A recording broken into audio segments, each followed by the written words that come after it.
It's the first header.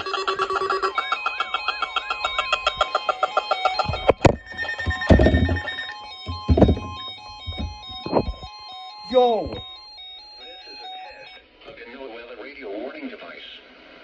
During potentially dangerous weather situations, specially built receivers are automatically activated to warn of the impending hazard. Tests of these receivers normally are conducted by the National Weather Service every Wednesday between 11 a.m. and noon. When there is a threat of or existing severe weather in the area on Wednesday, the test is postponed until the next good weather day.